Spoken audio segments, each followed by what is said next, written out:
welcome, denizens of the internet. We are Grin and Barrett.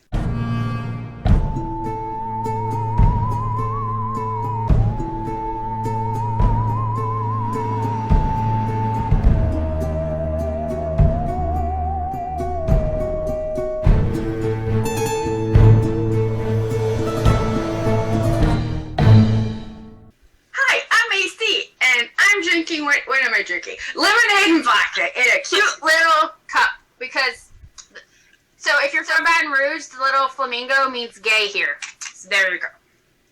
See? I'll explain it later. Know that? Oh my gosh. Okay, I'm Knuckles, and I just learned that. A summer shandy, which I like to call a summer shandy. That's adorable. I'm Iris, and I'm drinking sake because that's what I drink. In a wine glass. In a wine glass because I'm fancy. I'm Alice, and I'm drinking from my rainbow cup with my rainbow straw. Very fancy 7-Up with peach vodka. Oh, yummy. Nice. Well, today, in honor of Pride Month, we had to put our 2 cents in. We all are some flavor of Alphabet Mafia over here. Some sort of a shade of the rainbow. May it be mauve or purple. It's kind of the same color. But, you know what I'm saying. But, yeah, we got the gay over here. So we thought we would talk about Pride since we're allowed to. I thought, to be silly, I got everybody to take a test. A stupid little, okay, so I'm going to say the name of it because I'm going to butcher it again. BuzzFeed. Thank you. I don't know why my brain keeps wanting to call it Feed Buzz, and that's not right. Feed Buzz. It's selected. Yeah. So, I got everybody to try it. I did not find the one I wanted to find, but I did find one that was basically just really funny and really cute. And, I took it first, and I got kinda gay. And then I sent it to Iris, who got pretty gay. And then I forwarded it to Alice and Knuckles. So if y'all want to say. Yeah, and I just got kind of gay too. But it's mainly because it was like the questions were like, have you ever thought about having sex with a member of the same sex? And I'm like, yeah, but like not all the time. You are just so insistent, and it's like, yeah, I guess you're kind of gay. It was very like whatever. And I'm like, okay. And it's not a test of like asexuality or versus I don't know what the opposite of asexuality. You really think about having sex with the same, like having fornication with the same sex? I'm like, no. I was trying to find a test for Heartstoppers because no spoilers, but one of the characters takes a test, and it gives them like a percentage instead of saying kind of gay, but it actually would ask him real questions, and I was trying to find that test. And I took it again, and I was like, well, fuck it, this is what we're going with. I'll try to find a better one. I liked how the pictures came out, so that's really why I liked it. I liked it because it was pretty, because it goes, you're kind of gay and all a rainbow, and it tells you why you're kind of gay. So I was like, that's fine. But I was looking for one that actually did percentages, because when I was a young teen and trying to figure out my sexuality, we had the internet, but we kind of didn't have the internet, so you couldn't just randomly go and type in, am I gay? I'm pretty sure we all tried, like the ones who were questioning. But they didn't have quizzes like this. And then I was watching something that made me go, oh, you can take a quiz? So I thought it was fun. I had access to Google, although Ask Jeeves was still preferred at the time. But I didn't have the terminology because, like, I had a friend that came out to me as bi, and I'm like, that's great. I think I'm nigh, as in neither. She's like, that's not a thing. I'm like, I feel like it is, but I'll take your word for it. And cue 10 years of, like, trying to figure out my sexuality and, like, coming up with nothing. And the answer was nothing. Believe it or not, I am very analytical. I know, it's hard to tell. Like, I seem very whimsical. But, As a science major in my first semester in college, away from my parents, I was like, I must find out if I am gay or not. And so I went on the internet and I found a quiz, which I could look up and see if it still exists, but it's like, what percent, like not even what percentage, where are you on the scale of sexuality?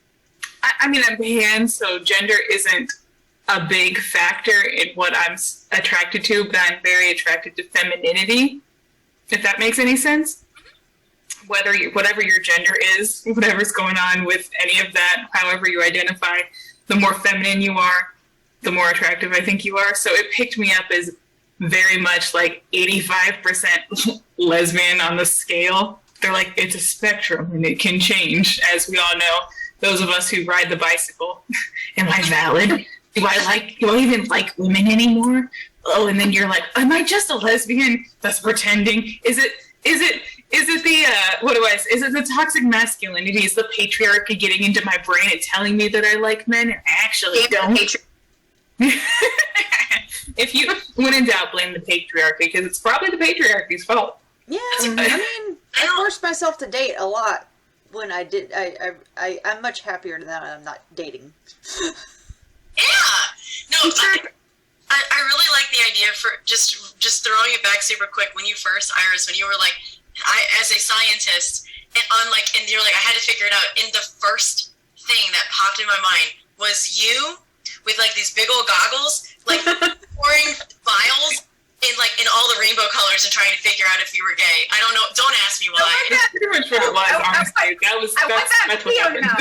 No. Dr. Frankenfurter with the taps. Oh no, I was gonna go with the little glass vial. So there. Little glass vial? A little glass vial. Sorry, I had to. Well, I like this though. I like talking about the journey and figuring stuff out, because like I'm with y'all kind of like, it's like you don't have the space to even think about it really until you try a lot of different things, or you meet people, and like, you know, once you become friends with people who are bi and pan and gay and trans and lesbian, like, you learn so much more about not just yourself but the world. And it's like, highly recommend everyone should you know, become friends with a wide range of people, because you might just find out something about yourself and be happier for it. Happier. Yeah, variety was not something that was plentiful in my very, very rural high school. Yeah, I know, it has to be later. Like, most people, it's like college. In college, that's when you have a much bigger mixing bowl of people. Hopefully, you hope. Depends on where you go. Unless you go to a Christian college. Right? I didn't figure out my sexuality until I moved here. So to New Orleans, which was 14 years ago, and then I decided to join a drag troupe. Yeah. That's how I figured out me. Like, can we take a minute to applaud you for having the courage to do that? Because that's really hard, like, and scary. So, yeah, you did it, AC. No, but for real, like that's very, very brave and cool and like good, like awesome. The reason I say that with my journey being drag king is that so I'm following this queer group, and somebody went on there and started talking about how one of the characters of the show is a drag king, and how they read some article about RuPaul gonna finally have drag kings do the RuPaul drag race. Yeah. And I was like, oh my god, that would be freaking awesome. And then the article went in and started talking about other stuff. It was talking about how people are like, what is a drag king? I've never heard of a drag king. And I was like, that's very similar to my story. So of course I jumped, and then there was all these people going, I want to do this, I want to do that. So then I shared my story. So basically what I said was, I was like, hey, I used to be a drag king. I was like, trying to remember exactly what I said so I can give it to you guys verbatim, because I thought it was really cute. So while I'm looking for it, I can multitask. So Baton Rouge has a parade for Mardi Gras, and it's on their Saturday before. I think it's before Mardi, like it's their Mardi Gras weekend, and it's in the neighborhood of Spanish Town. Well, everybody that lives there, majority of the people that started this were gay, and so their whole gimmick is flamingos. So I don't know if they're still, but when I was there, they were very prominently gay men who promoted this parade. I don't know if that's still, because that was like 14 years ago, so it could totally be something else now. I love it. But that's when I was in Baton Rouge. Anytime you had like anything pink or flamingo, people were like, "You gay?" Because it was a Baton Rouge thing. I was like, hey, somebody who actually used to perform as a drag king. I think I went on to say like. This was my exact story where I had a friend go to see a show and they tell me about it and they were like, I went and saw a drag king show, and I'm like, drag kings? And I had literally just moved to New Orleans like 2 weeks before, and I was like, what is this? How do I find it? Where do I go? So I just started Googling, and I found the troupe that they saw, and I totally embraced it. Now, I did have good and bad experiences, but I do not regret it. And it actually formed who I am today. So I performed with with various drag troupes, drag kings, drag queens, and burlesque performers. So I think I got the best of both worlds. So I think that's pretty much what I said. So, and I was trying to encourage other people to just go research it and figure it out in their communities and just embrace it. You will have a good experience, you will have a bad experience, but I don't regret it. That's awesome. So, Yeah, that's really cool. Is Our Flag Means Death on HBO Max, and it stars Taika Waititi and Reese Darby. And there's, without spoiling anything, there's a lot of queer representation on the show. And it's not queer baity. It's and it's not queer baity. I have a great. Why it's great. I have so one of my best friends asked me. They're like, "What is this pirate show that everybody keeps talking about and you keep talking about?"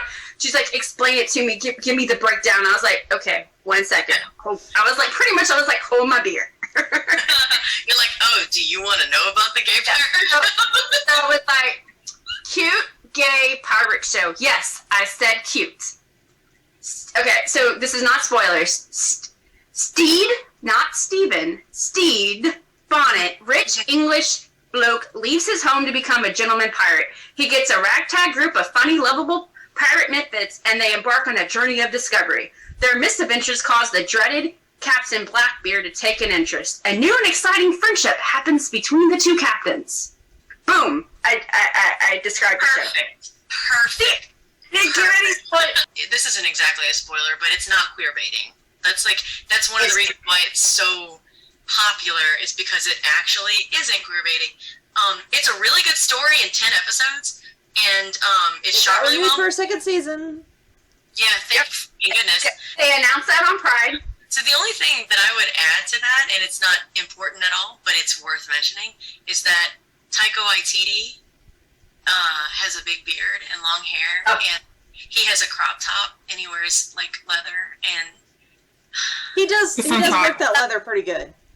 He grinds really good. Like grinding up a guy is like a thing now. Like it's so. Oh my gosh! Speaking of, this is sort of gay. It's my Chemical Romance, so it's automatically gay. They're bi, so yes. And Gerard actually uses he/they pronouns, which is very cool. You know, they're on their tour now. They're like in Europe right now, and videos and pictures are coming out. Perfect.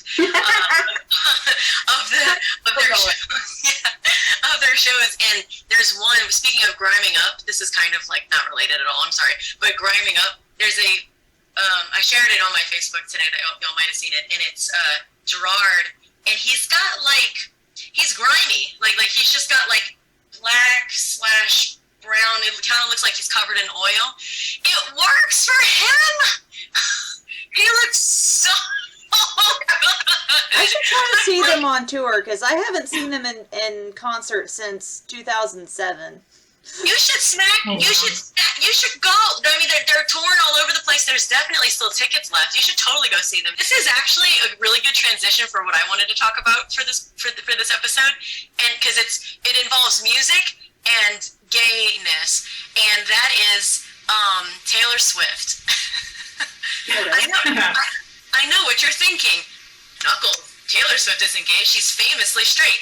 Incorrect. I'm sorry. There's no flippin' dippin' way.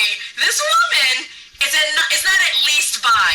At least. Anyway, there's a whole mountain of evidence and speculation out there. Yeah, there's like I learned this during the pandemic. No, maybe last. Oh, I learned it. I learned it while I had COVID this year. COVID was kind of cooking. Was that? COVID gives you downtime. Oh yeah. And I was just like, I don't know. I was on the internet and TikTok brought me to Taylor Talk, whatever. But yeah, that's the whole thing. The internet has two camps, and it's Gaylor and Hetler, which Hetler sounds stupid, but of course it's people who insist. And like, I get where they're coming from. Like, this is a real person, you know? Yeah, it's not like you're speculating about a character. Correct. And that's the thing where it's like, okay, there's a line that you don't cross. And a lot of people cross it but also Taylor Swift has like, you know, very rabid fans, so it's not surprising that. Well, it's like shipping real people, like, why? I don't like that. No. I don't like that. Like, that's a perfect example, like, with like the Supernatural fandom. It's like, a lot of people ship Dean and Cass. Cool. That's fine, they're characters. But then there were people that would ship Misha and Jensen, and it's like, they're real people. Don't do that. It's like, so I guess the reason I fall into the Gaylor camp, if again, you know, whatever, is once I started listening, like, because I got into her in 2020 real hardcore with Folklore, and like, she's just a really amazing writer. So, but she likes to use gender neutral terms in her writing. Like, some songs you can tell that she's talking about, like, whoever she's embodying as as the storyteller, she refers to them, you know, the other person as him or he. But a whole lot of her music is gender neutral. You don't realize it until you go back and listen. You're like, oh. And the thing that sold me on the theory, and this is just the idea of her not being able to come out because of her country roots, and like, she's, you know, like, it's not good for publicity, that kind of stuff. Is that there's a lot of references in her songs to her past friendships with like Carly Kloss and a couple other ladies. I can't remember all their names right now, but Carly Kloss is the person that pops in my mind. And there's a lot of references in her music to things that she very publicly did with these women. I mean, like girls' trips, you know, photo shoots, things like that. So it's kind of, but like the way she's writing these songs, it's like she's in love with them. And I'm like, even the thing is with it, you know, setting aside speculating the sexuality of a real person, don't do that. Put that aside. But I think her music is unequivocally. I think her music is queer. If nothing, I take away, and a lot of people take away, a lot of women-loving women vibes from her music, and it's great. I love it. And that's like, it made me like her music even more, and kind of make me feel even more comfortable. And also, it celebrates femininity.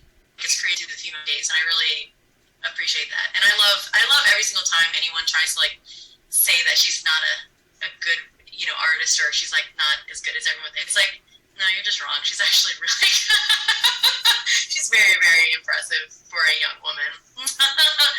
But yeah, I wanted to, yeah, that was my contribution to this. I was like, I want to talk about how Taylor Swift's music is gay. Maybe not her, but her music's really gay. It's also good to just celebrate identity. I don't think we do that enough in society. I agree. Like y'all were saying before, like the idea of the I mean, you know, like toxic masculinity and the patriarchy. A lot, like, it's like, oh, you can chalk it up to that. It's like, when you really dig into things, you really can. You can, you know, pretty much blame a whole lot of societal ills on For real. yeah. Before we jump away from singers, I just wanted to say one of my favorite, I believe she's gay, but I'm just going to go with queer, Mary Lambert. I don't know if y'all... I know her. Oh, yeah, I know her name. She was on a Macklemore song. Don't ask me why I know that. In 2014, she released Secrets, so it's like a really trendy little song, and it talks about her being gay, but one of her my favorite song from her is it's a cover, and it's Jesse's Girl, but it's sung in a female perspective of Jesse's Girl, and it's hard. Like, y'all need to Google it, Mary Lambert, Jesse's Girl, and it's not a pop, because that's what Jesse's Girl is, like this little, it's a poppy song done in the guy persona, and it's like creepy. Yeah. But in her version of it, it's heartbreaking, because it's like she wants to tell this girl that she's in love with her, and she can't because that's just how I get it, and it's just told in this lovingly way, and it's not done creepy. So definitely look. I didn't mean to make us all sad, but definitely look up the song and look up her other stuff, because she's really cool. I just wanted to give another queer performer. I believe she identifies gay, but I don't want to say that because I'm not exactly sure, so I'm gonna go with queer. But she's on the rainbow. There you go. Iris, before I jump into my other TV show that I want to discuss, is there anything you want to add? I don't think there are any TV shows that really, like, when I was a kid, was around that helped, like, with the gay. I really don't remember, but the kids these days, they're a little better off. At least female relationships. They have, like, She-Ra, the She-Ra reboot is fantastic. I guess they have two gay dads, but I don't know. It's different when it's the gay dads than when it's like two like characters that are the main characters, Yeah. So and then they had Steven Universe for a while, which technically gems are not gendered, but they almost all are female presenting. So That's true. I like She-Ra. I don't know. I think Catcher's great. Of course, that would be the character, and I'm like, yeah, that's the character I like. I like Catcher. She's damaged. That's my favorite. Great. I'm working on that. Like, she's great. Wait, Iris, do you remember that when Steven Universe was at its kind of height of its popularity, there was that little meme. It was like a little cartoon illustration that was floating around the internet, and it was Rebecca Sugar. And it's like Cartoon Network breaking down the door, and they're like, Rebecca, you gotta stop putting all this gay stuff in Steven Universe. And she's like, what gay stuff? And they're like, this. And it was like Ruby and Sapphire kissing. And she's like, what are you talking about? They're agendered space rocks. They're not. They're agendered space rocks. Exactly. They're like, okay, but we're watching you. And they like, Cartoon Network leaves, and then it's like Rebecca Sugar, like, looking like kind of like conniving with her team in the background. She goes, make it gayer. Make it gayer. And then they made it gayer. They really did. They made it gayer. And then she was also on the team that did Adventure Time, and we've got Princess Bubblegum and Marceline, and that relationship is actually very wholesome. I love that relationship because it seems very real, like a real relationship. You're love it. rocking a Marceline look right now, by the way. Like, hardcore Marceline. I'm like, now that you said it, I'm like, Marceline. I also really like Marceline because she's also damaged. I look, okay, I have type. I like bad girls. I like bad girls with a heart of gold. That's my favorite. Are you slightly damaged? Are you slightly damaged, but you have good intentions in your soul of souls, and you just want what you want. And you want people to like you. Yes. That's my type of dude. Like, I'm attracted to dudes like that. Like the bad, the hard like, that's so funny. Fictionally, if I had a type, it's probably just blonde vampire man. Feminine man. Oh, I thought you were tall. I do like tall. I don't like tall.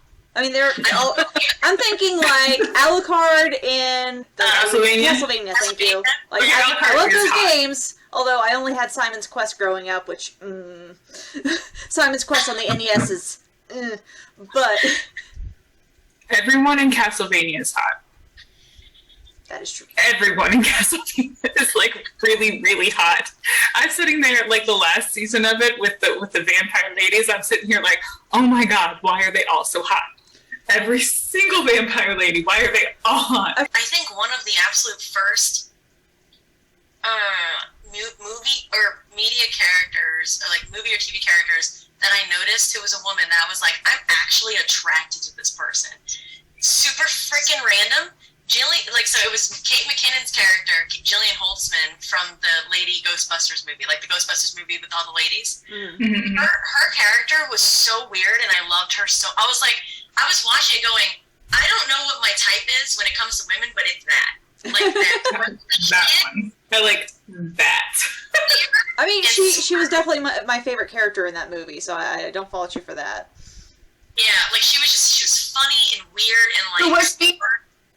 And cocky, but like in a fun. I don't know. Just her hair was really hot too.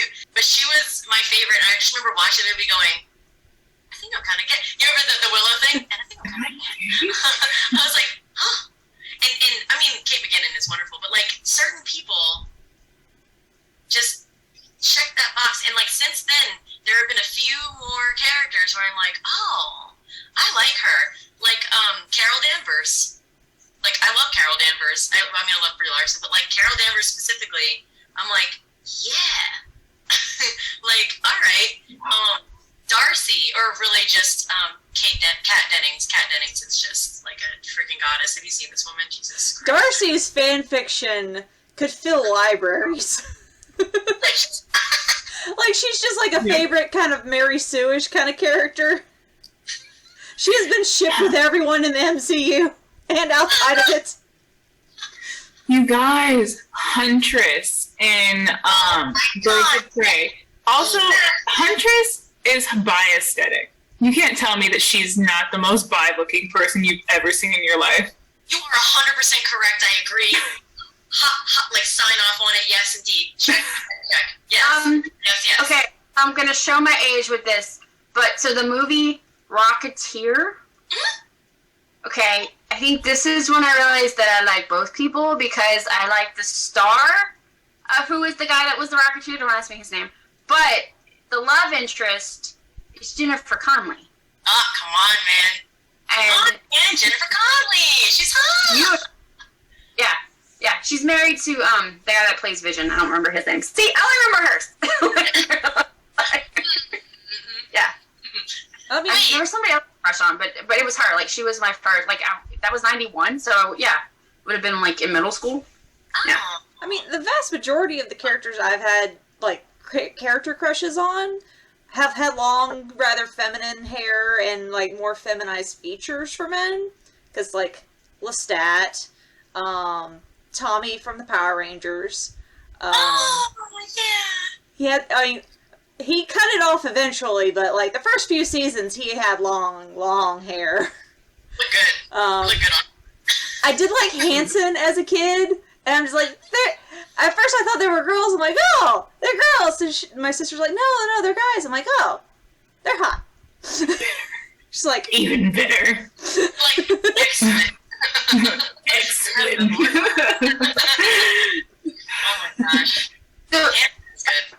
before we, so I have to talk about this really great show that hit Netflix about a month ago called Heartstoppers. I'm not going to give spoilers. So it's this queer teen show that was based off these books. So they were first these free webcomics, and then the creator took them and turned them into books. Like, you can actually get, like, she took them all, so you can buy the books. And I think there's, like, 4 of them. And then, graphic novels. She turned them into graphic novels. And then from there, she did 6 books with different characters, so you can read them out of the order. And they're a continuation of the comics that follow different characters in that genre. And you can actually find them audio, because I've listened to 2 of them on audio when it's supposed to be working. So... So I need to go find the other ones, but I ran out of Google points. So, but so they're really cute. So you can still find, if you just Google Heartstoppers, you can find the free comic still up online. But if you want to have it in actual book format, go support the author. She's awesome. So going back to the show, she actually had a lot of input and was on set the whole time, was there to pick the cast and pick everybody. And the show, and the majority of the people that worked on the show are queer. Like, everybody involved. I think the director possibly was straight, but they tried to have a lot more people on the show who were queer to help them pick and to make sure there wouldn't be any mistakes, because they want this to be a show for queer people. And I believe they did. They did a great job. So basically, there's no gay baiting. It's basically what you would think if you imagine kids in high school, and it's less the over-dramatized love story. So if you took the general straight love story and took out the over-dramatization, this was what you have. They have the cute little moments of being in love with the first love, but it just happens to be with somebody of the same sex, and it's cute, and it's not over dramatized where you're like, oh my god, everybody's gonna kill them. It's just like, oh, look at that, they're so cute. You know, it's just little moments. Like, one of them, like a very great example would be normally in our heterosexual movie, when a guy and a girl kiss, you see the foot raise, the girl does the foot. And this, they did something similar, but it was really cute. So I'm not going to give more spoilers. I'm just saying they try to give the queer community those cute moments. And then they're the idea where I got the quiz from. So, what I want to say is that kids now have a show that they can watch so they can identify with. This is a show that queer teens will be looking forward to identify with. So. There are moments in this show, like growing up, like as a person that grew up queer, that are so relatable. You're sitting there like, oh yeah. Yeah, I did. You're sitting there like, I did this. And I mean, and very good that you can identify identify yourself with it. I think is really great. And like I said, it's not Dawson's Creek. It's tender and careful and beautiful. So one of the actors on the show, she is going to be in the new Doctor Who seasons, and she's a trans woman. And I love her character. First of all, she's so cool. But they follow her a little bit in the show, and sort of in a very honest and it's very sincere, like the way they do it. I really, really like the way they did it. And like her character is, it's like one of the first things that they talk. I mean, that occurs in this show. But basically, what happens, like, she used to be at the school with the boys, because it's an all boys school, all girls school, and it picks up really quickly with her experience as a trans girl in this new school that's all girls, and like just from there. But like just having that, just like that experience represented on screen is so freaking important, and not just for trans kids, which, you know, that's really all you need it for, is trans kids, but also for everybody to see. It's like, that's how you humanize people, is you show their experiences. I mean, what a crazy concept, right? But yeah, it's wonderful. I love it. I just kind of wanted to touch on, like, in horror, it's improving as well, because usually, like, any kind of a queer character, like, they're next to get offed after the racial minorities. But, like, have you seen the Fear Street movies? Yeah. Like, they have really good representation in those. Like, even though, like, they're period pieces as far as, like, what years they occur in, they have really good queer relationships in them. Yeah, good call. I forgot about that. That's true.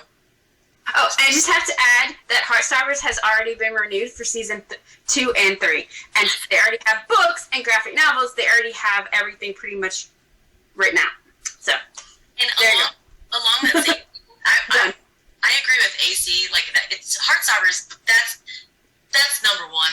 If you want something, like if you watch it and you're like, I need something similar to this right now, or I'm gonna explode, go watch Love, Victor, the movie, which was good. Not as good as Heartstopper, but still very, very good. And then they also have Love. I said Love Victor. Love Simon is the movie. Love Victor. Yes. No, sorry. I've read that book like 8,000 times. I freaking love that book. But yeah, it's so Love Simon is the movie, and it's really sweet and good. And then, It's a book. It's based off a book. oh yeah, you want it? You want to borrow it? It's really good. Yeah. There's like a I want to say there's 4 or 5 in the series, Okay. but it's not the same people. Like so, like the first book is about Simon Mm-hmm. and him coming out essentially, and then there's a book about one of the characters from Simon. She's got 2 books or 1 book, and then it's great, y'all. It's great. And then there's another character. So it's like I think 3 or 4 altogether. Okay. But it's different stories, and they're all great. Love Simon is available right now on Prime because I just watched it the other day. It had disappeared for a while. It's either on Prime or Hulu, but I think it's on Prime. And then Love Victor. On Hulu. Yeah, it's on Hulu, but I don't think you can get it. I think they blocked it for right now because they're going to re-release it again. Oh, And yes. then it'll be also on Disney. Yeah, oh, that's right. Because it's on. This is season 3, I think, right? Right. When they get ready to do a new season, they stop it or something. I don't remember. I tried to find it and I was having problems. I'll look at it later. Can I, before we move on, and I'm probably going to talk about this book for our book club episode. Spoiler alert, everyone, we're going to do a book club episode. But What? it's called Red, White, and Royal Blue. Have y'all heard of this? Give me 2 seconds. I'm going to go get the book. The reason I'm bringing it up is because it's being made into a movie or TV series for Amazon, I think. But it's called Red, White, and Royal Blue. It's probably a series. Amazon normally does series, I think. And they just revealed who's going to be the 2 main characters. But I'm just going to read you the blurb. And so the tagline it's not tagline, but the first thing is, what happens when America's first son falls in love with the Prince of Wales? Oh my god, I need to read this book. You must borrow it. I don't really want to here, I'll just read this part.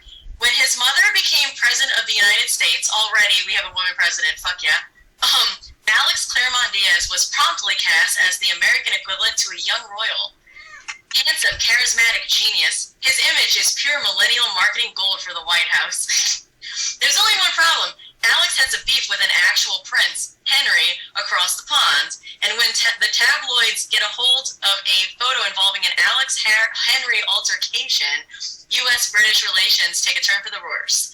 And then, blah, blah, blah, blah, blah, stage a truce between the 2 rivals. What at first begins as a fake Instagrammable friendship grows deeper and more dangerous than either Alex or Henry could have imagined. I'm not going to say anything else, but anyway.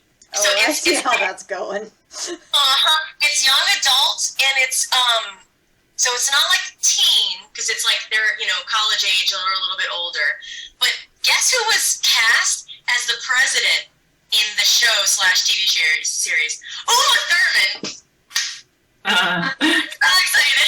I was like, oh my god. But anyway, AC, you're borrowing this the next time I see you. It's one of those books where it's epistolary a little bit, not the whole thing, but there's epistolary parts where it's like, okay, there's emails, Oh, okay. and IMs and stuff, and it's not for everybody, but apparently I flippin' love that in books. So yeah, if you can deal with like instant messenger / text / Oh yeah, that was high school. But you're gonna have to borrow this and Love Simon. What it's called, Simon versus the Homo Sapien Agenda. That's the name of the book. It's so cute.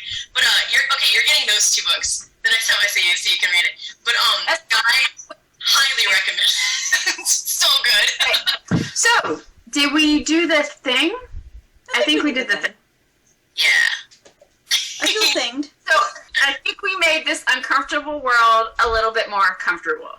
All right, so down below, tell us anything that has to do with being gay. It's Pride Month. You can do whatever you want. Rainbow, spam the chat with rainbows, please.